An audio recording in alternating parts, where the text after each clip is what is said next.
Qu'est-ce qui différencie Alassane Ouattara de Tidjane Thiam? Ces deux personnalités viennent du monde de la finance et de l'économie de manière générale, mais ils ont une conception de la gestion publique qui est totalement opposée.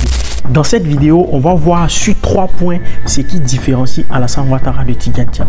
D'abord sur le plan économique, ensuite sur le plan personnel et enfin sur le plan politique. Bonjour, je m'appelle Roland, je décrypte l'actualité politique ivoirienne et si vous êtes nouveau sur cette chaîne, merci de laisser un pouce bleu avant de commencer et surtout de vous abonner si ce n'est pas encore le cas. Le président Ouattara et Tidjane Thiam sont deux personnalités qui ont une conception de l'économie qui est totalement différente. Simplement parce que Alassane Ouattara vient du monde des institutions financières multilatérales et des banques centrales. Il a commencé sa carrière au Fonds monétaire international où il a été sous-directeur du département Afrique. J'ai commencé par un stage au Fonds monétaire international en 1967 à la direction des études. Et après, j'ai été recruté en 68. Donc, ça fait quoi? Ça fait un demi-siècle. Hein? Ça fait beaucoup. Ensuite, il a été gouverneur de la Banque centrale des États de l'Afrique de l'Ouest, la BCEAO. Je fais preuve d'humilité, mais je suis quand même ancien gouverneur de la Banque centrale, ancien directeur général adjoint du Fonds monétaire international. Je sais ce qui est bon pour mon pays. Ce qui fait que Alassane Ouattara a une conception extrêmement macroéconomique de la gestion publique. Tidjane Thiam, quant à lui, a fait l'essentiel de sa carrière. Le plus long moment de sa carrière a été fait dans l'assurance. C'est vrai que parfois on le présente comme un banquier, ce qui est le cas puisqu'il a dirigé le Crédit Suisse. Mais moi je dirais que son poste au Crédit Suisse, c'est quelque part l'accomplissement, l'aboutissement de sa carrière qui, de mon point de vue, a été accompli pour l'essentiel dans le monde de l'assurance. Il faut rappeler que Thiam a d'abord dirigé Aviva. Il a été le CEO de Aviva en Europe. Aviva qui est un grand groupe d'assurance. Ensuite, il est allé à Londres où il a dirigé Prudential. Et en fait, c'est dans ce mode-là qu'il a façonné sa manière de concevoir l'économie. On va revenir là-dessus. Donc, d'un côté, vous avez le président Ouattara qui a un point de vue macroéconomique. Ça veut dire agir sur les grands éléments, sur les grands agents économiques. C'est les entreprises. Donc, créer un environnement de sorte à ce que les entreprises puissent investir, pour que les entreprises puissent créer de l'emploi. Et aussi, il est façonné par sa conception de ce que les banques centrales, des politiques des banques centrales, qui est de lutter contre l'inflation. Donc, lutter contre l'inflation, c'est donc garantir une stabilité des prix, ce qui fait que, en fait, on va investir beaucoup dans les infrastructures, on va investir dans les services, on va investir dans les entreprises, on va créer un environnement de sorte à ce que les entreprises puissent investir pour que le reste de la société puisse profiter.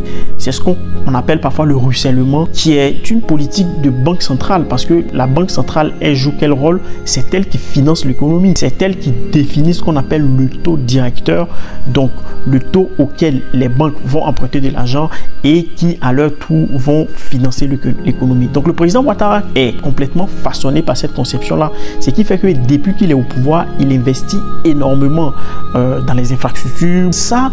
Cette politique-là, elle a l'avantage, bien entendu, de créer un environnement des affaires favorable, de développer des grandes entreprises, mais les effets à court terme, c'est beaucoup d'inégalités. Parce que quand vous développez des infrastructures, quand vous développez des routes, quand vous créez un environnement d'investissement favorable, en fait, c'est la classe supérieure que vous favorisez dans un premier temps, parce que ceux qui n'ont pas les moyens de se soigner ou d'aller à l'école, en fait, eux, ils n'ont pas forcément les moyens de profiter de ces infrastructures que vous mettez en place. Donc, on va dire que la politique macroéconomique du président Ouattara, elle a certes l'avantage de créer un environnement des affaires favorable, de pouvoir faire que les grandes entreprises s'installent, mais ça manque aussi d'inclusion sociale, parce que ceux qui profitent dans un premier temps de ces politiques, c'est d'abord les grandes entreprises, donc les personnes suffisamment qualifiées qui ont les diplômes, qui peuvent se permettre d'avoir un emploi dans ces entreprises, alors qu'on est un pays où la situation sociale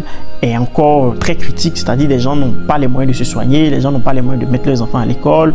Donc en fait, cette politique macroéconomique là, dans un premier temps, n'est pas forcément favorable aux personnes qui sont en difficulté au niveau social. Tidjane Thiam, parce qu'il vient du monde de l'assurance, est beaucoup plus favorable à un financement de l'économie qui vienne des acteurs locaux, c'est-à-dire les fonds de pension, c'est-à-dire par exemple les vœux des fonds avec les populations pour financer des infrastructures. On a tendance, parce qu'il y a une insuffisance de capital en Afrique, à aller tout de suite vers la dette. La dette doit venir après l'equity, pas avant. Tout l'argent qui est dans l'économie américaine, c'est l'argent des fonds de pension. On dit BlackRock, BlackRock, il gère l'argent des fonds de pension. PIMCO, il gère l'argent des fonds de pension. Ils passent leur temps à aller voir les fonds de pension dans tous les États américains, les pompiers de l'Idaho, les machins, pour rassembler. C'est ça qui fait les trillions de dollars. Et donc, moi, j'ai regardé ça. C'est vrai, Silicon Valley, si vous prenez Silicon Valley, qui est quand même le moteur de la création de valeur, de la création de richesse dans l'économie américaine, c'est d'abord l'argent des fonds de pension qui finance Silicon Valley. Donc, il y a vraiment une misconception. Les gens pensent que ce sont les banques qui financent l'économie.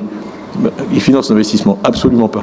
Et d'ailleurs, c'est ce qu'il explique pour le financement du 3e pont d'Abidjan auquel il avait contribué, le fait qu'ils ont pris les fonds de pension de l'armée. L'armée avait un fonds de pension en Côte d'Ivoire. Donc j'étais allé voir le général Koulibaly qui dirigeait le fonds de pension de l'armée et je lui ai vendu mon projet de pont à péage en disant voilà le projet qui va payer les retraites de vos militaires et vous pourrez donc leur expliquer ça. Parce que pour lui, aller emprunter de l'argent, c'est soumettre non seulement le pays à un plus grand risque par rapport au taux de change, au taux d'intérêt, mais c'est surtout parce que pour lui, dans un environnement économique où les agents locaux, donc les entreprises, les populations, n'ont pas suffisamment de moyens, le plus important, c'est pas d'abord de commencer par des infrastructures, parce que dans tous les cas, ils n'auront pas les moyens de pouvoir profiter de ça. Il faut rendre les agents économiques autonomes, il faut financer les agents économiques locaux, il faut faire en sorte qu'il y ait un tissu local d'entreprise qui se développe,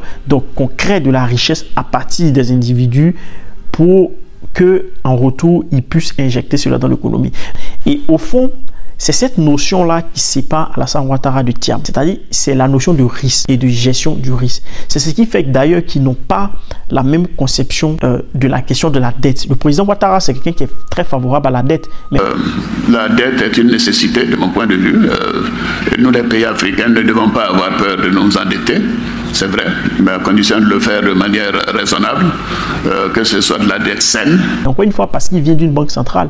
Et une banque centrale, ça sert à prêter de l'argent, ça sert à financer l'économie.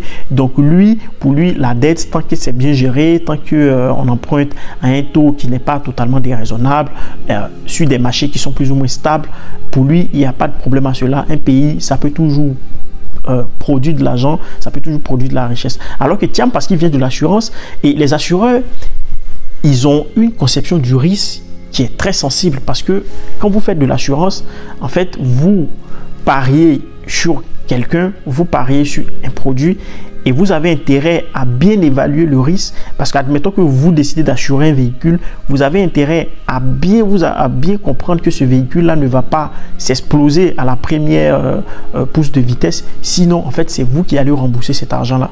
Donc, en fait, quand on est assureur, on a toujours un plus grand risque de perdre de l'argent que lorsqu'on est banquier. Quand on est banquier, en fait, on transfère le risque sur ceux à qui on prête de l'argent quelque part, même si on assume une partie. Mais c'est pas la même chose. Donc, vous voyez que entre Alassane Ouattara et Tidjane Thiam, il y a une conception de l'économie qui est d'une part pour le président Ouattara de partir du haut pour arriver au bas, c'est-à-dire financer les grands groupes, les grandes entreprises, donc la macroéconomie. Et vous avez Thiam qui, parce qu'il vient du monde de l'assurance, va avoir une pratique économique qui va partir de la microéconomie. Donc, il va partir des agents locaux pour essayer de favoriser une croissance au niveau national. C'est la différence qu'il y a là en fait entre les deux d'un point de vue économique. Donc, dites-moi dans les commentaires ce que vous en pensez, de vous à moi, entre la macroéconomie et la microéconomie. Qu'est-ce qui est bon pour la Côte d'Ivoire au stade actuel de son développement? Et n'hésitez pas aussi à me partager vos réflexions. Une chose qui les unit aussi, c'est leur histoire personnelle, c'est-à-dire ces deux personnalités politiques dont on remet parfois en cause. D'ailleurs, les militants de part et d'autre vont parfois tendance à remettre en cause leur citoyenneté ivoirienne. La première vidéo que j'ai postée, j'ai vu plein de commentaires qui disaient, il y a d'autres qui disaient que Tidjane Thiam était sénégalais et d'autres qui disaient que le président Ouattara était burkinabé. Donc en fait, c'est deux personnes qui ont, au contact de la scène politique, vu leur histoire personnelle remise en cause. Alors, il ne faut pas polémiquer 36 000 fois, c'est deux personnes qui sont totalement ivoiriennes. Le président Houphouët-Boigny a fait voter une loi après l'indépendance pour dire que tous ceux qui avaient leurs parents en Côte d'Ivoire, donc avant la cession de la Côte d'Ivoire à l'indépendance, étaient ivoiriens. Il n'y a pas de débat là-dessus. Mais bon, la Côte d'Ivoire, c'est si de particulier que la question de la nationalité revient à chaque élection. Donc, sur le plan personnel, on va dire que cette histoire avec la Côte d'Ivoire, cette histoire de nationalité avec la Côte d'Ivoire, les rassemble quelque part parce que les deux ont leur citoyenneté qui est d'une façon ou d'une autre remise en cause, même si de mon point de vue, il n'y a pas de doute là-dessus. Ensuite, sur le plan économique, la différence elle est très claire, c'est que le président Ouattara a plus d'expérience politique que Tidjane Thiam, il faut le dire. C'est-à-dire que c'est quelqu'un qui a été Premier ministre, et d'ailleurs c'est le seul et unique Premier ministre que Houphouët-Boigny a eu. Ensuite, il a été pendant très longtemps dans l'opposition, qui a fait beaucoup de luttes politiques, etc. Donc, ce qui fait qu'il a une expérience de la politique locale qui est beaucoup plus étendue, beaucoup plus importante que Thiam, qui a été 1 an au gouvernement d'Henri Konan Bédié, avant ça directeur des travaux publics, et qui par la suite a quitté la Côte d'Ivoire. Mais bon, est-ce que cette manque d'expérience politique-là fait qu'il ne peut pas diriger la Côte d'Ivoire de manière totalement saine, de manière équitable et surtout à favoriser le développement? On n'en sait rien. Dans tous les cas, voici donc les 3 éléments qui différencient Alassane Ouattara de Tidjane Thiam. Donc on va récapituler. Ils ont une différence de conception économique. Ouattara est beaucoup plus dans la macroéconomique. Là où Tidjane Thiam, parce qu'il vient de l'assurance et parce qu'il a une conception du risque beaucoup plus importante, va agir sur des petits ensembles, donc va agir sur la microéconomie. Ensuite, sur le plan personnel, ils se rassemblent de par leur histoire et aussi sur le plan politique. Je pense que Ouattara a plus d'expérience dans la pratique politique que Thiam. On verra comment Thiam s'en sort dans les jours qui viennent et dans la campagne qui va suivre. Dans tous les cas, dites-moi dans les commentaires, pour vous, est-ce qu'il y a des choses encore qui les différencient et surtout, qui pensez-vous être à mesure de mieux diriger la Côte d'Ivoire dans les années à venir? Je vous remercie. On est bientôt 5000 abonnés. Merci de votre fidélité. Pour ceux qui nous découvrent grâce à cette vidéo, abonnez-vous parce que d'autres surprises importantes arrivent sur la chaîne à l'occasion de cette année qui est une année électorale. Merci.